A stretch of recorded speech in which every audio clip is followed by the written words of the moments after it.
My name is Daniel Harper. The only reason I'm telling this story is so that if it ever happens to someone else, they'll know what to do. What I experienced that night has never left my mind, and I doubt it ever will. That evening started out like any other.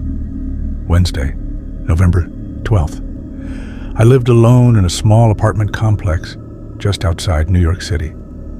My family was in another state, and my friends were far away. That day, I had left work, stopped by the grocery store, and picked up a few things.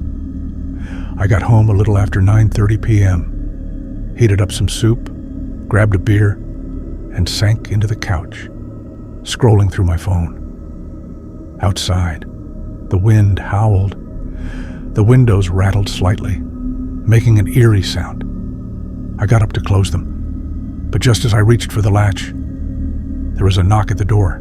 11:17 p.m. I froze for a second.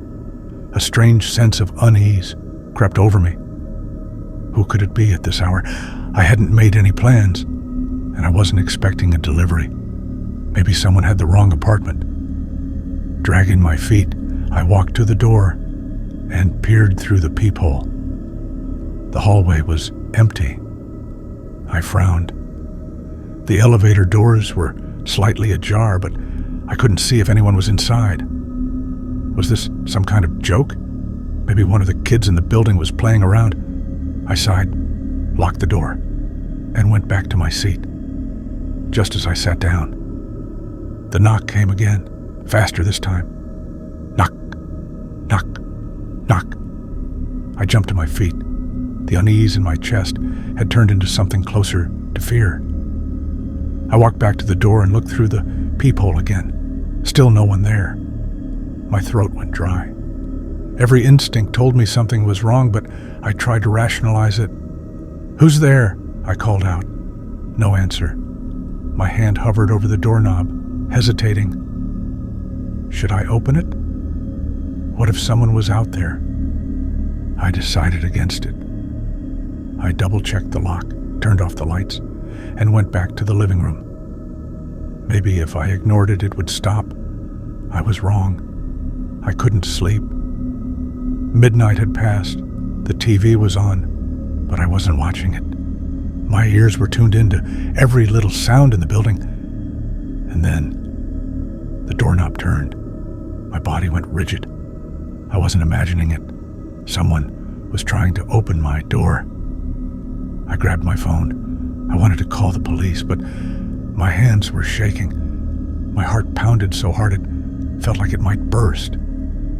Taking slow, cautious steps, I approached the door and looked through the peephole.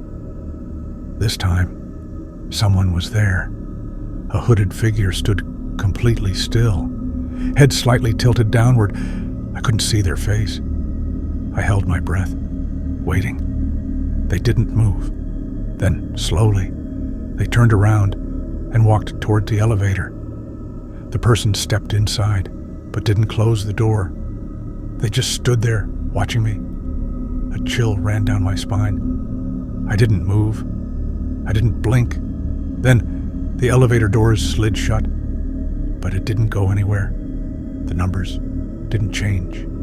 The elevator never moved. It was as if they were still there. I knew, in that moment, that this was no joke.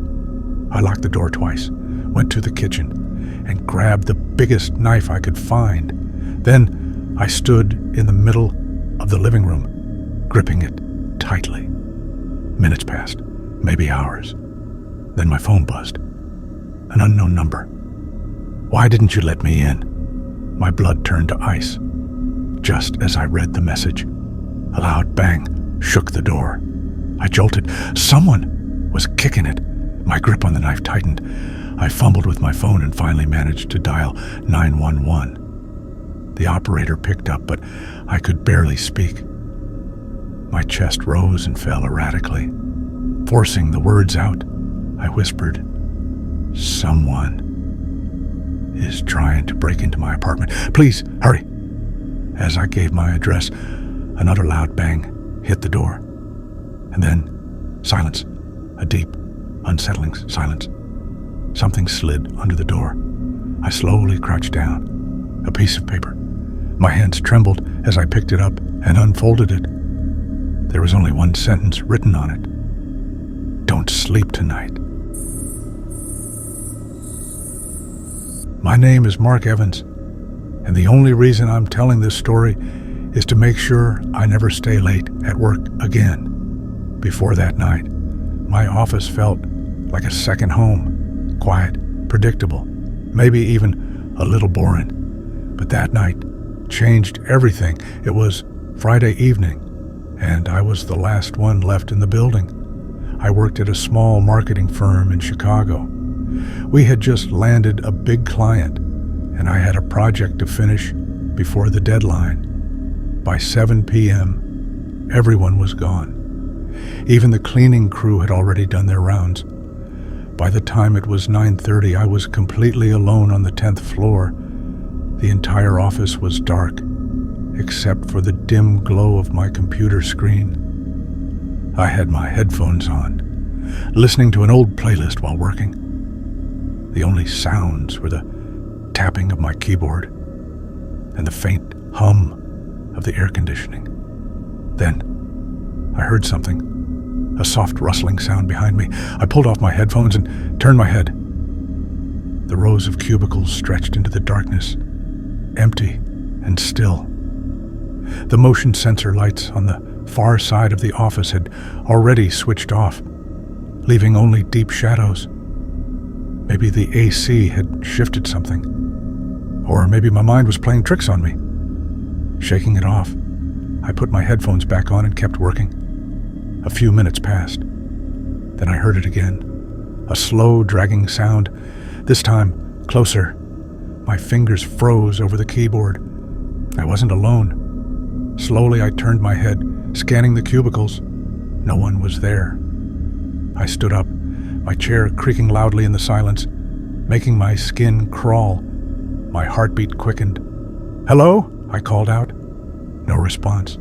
The air felt different, heavier, like the room itself was pressing down on me. I pulled out my phone and checked the time. 10:12 p.m. I shouldn't still be here. I decided to take a break, clear my head. I stepped away from my desk and walked to the kitchen. The vending machine's flickering light buzzed softly in the dim space. I grabbed a soda, took a sip, and leaned against the counter. The office was completely silent. Then, footsteps, slow, deliberate, coming from the direction of my desk. My entire body tensed. I wasn't alone. Carefully, I peeked around the kitchen's corner. My desk was about 10 meters away, partially visible between the cubicles. And there, someone was standing there. I couldn't see their face. They weren't moving, not touching anything, not speaking. Just standing there. My heart pounded against my ribs. At first, I thought it might be a co-worker who had come back to grab something, but then their heads slowly turned, and I realized they were looking right at me. A chill ran through my entire body. I ducked back behind the door, holding my breath. I had two choices: find out who they were, or get the hell out of there. I chose the second option. Carefully, I stepped toward the exit door. My office key card was in my pocket. If I could make it to the stairwell, I could run down to the parking garage and get to my car. I reached the door, swiped my card. Beep. Red light. Access denied. My throat went dry. That was impossible. I had 24-hour access. I tried again. Beep. Red light. And at that moment, I heard my office chair move. I turned my head. The person was now sitting at my desk. Just sitting, their hands resting on my keyboard, as if they belonged there. I didn't wait to find out more. I ran for the emergency exit, yanked open the door, and bolted down the stairwell. And then I heard rapid footsteps following me. They were coming after me. I was on the 10th floor. I had a long way to go. My footsteps pounded against the metal stairs, the echoes amplifying my panic. By the time I reached the 7th floor, I risked a glance over my shoulder. The stairwell was empty, but the footsteps were still there. I kept running. When I reached the ground floor, I shoved open the door and sprinted into the parking garage. My car was the only one left. Hands shaken, I fumbled with my keys, yanked open the door, and threw myself inside. For a long moment, I just sat there, gasping for breath, my chest burning. Then my eyes drifted to the office building, to the 10th floor window, and at my desk, someone was sitting there, watching me. I slammed the car into reverse, tires screeching as I sped out of the garage. I never worked late again, and I never found out who or what was in that office with me that night. I don't want to. My name is Ryan Carter, and I will never forget this night. That day, my girlfriend Emily and I went to a nightclub in Los Angeles with a few friends. We danced, drank, and had a great time. As it approached 2 a.m., people began to leave one by one. We decided it was time to go home. I was driving the little Chevy sedan. Emily was sitting in the passenger seat, tired but happy, looking out the window. The night was warm, but the streets of Los Angeles always had a slightly eerie atmosphere. I took the shortest route home, a desolate highway away from the city center. It was a big mistake. After about 15 minutes, Emily lowered the music. "Ryan, do you think that car behind us might be following us?" I looked in the rearview mirror. There was a black SUV behind us. Its headlights were on, but it wasn't signaling, speeding up, or slowing down. "It's probably just going in the same direction," I said, trying to dismiss it. But I felt a strange unease inside me. I accelerated a bit. The SUV also sped up. I changed lanes. It changed lanes too. Emily's face tightened with concern. "It's following us." The road was completely empty. On our left was dense forest, and on our right were occasionally abandoned buildings. The next exit was 2 miles ahead. If we could hold out until then, we could pull into a gas station and reach a place surrounded by people. But then the SUV suddenly turned off its headlights, and it kept following us in the dark. My heart raced. This was not good. "What are we going to do?" Emily whispered. I thought for a moment. I had no idea what would happen if I stopped. But if we kept going like this, something bad was bound to happen. Suddenly, I swerved right, exiting the highway and turning onto a side road. The SUV did the same thing. Emily's breathing quickened. My palms began to sweat. The road was getting narrower, and the trees on both sides were closing in. There were no lights, no people. Suddenly, the SUV sped up and got even closer behind us. My heart felt like it was about to burst from my chest. "Damn it! Damn it!" I shouted. Just then, it crashed into us from behind. Our car lurched forward. Emily screamed. I struggled to regain control of the steering wheel, but the SUV was preparing to hit us again. "Ryan, do something!" In front of us, on the left, I spotted an old gas station. The lights were off, but at least there was a building.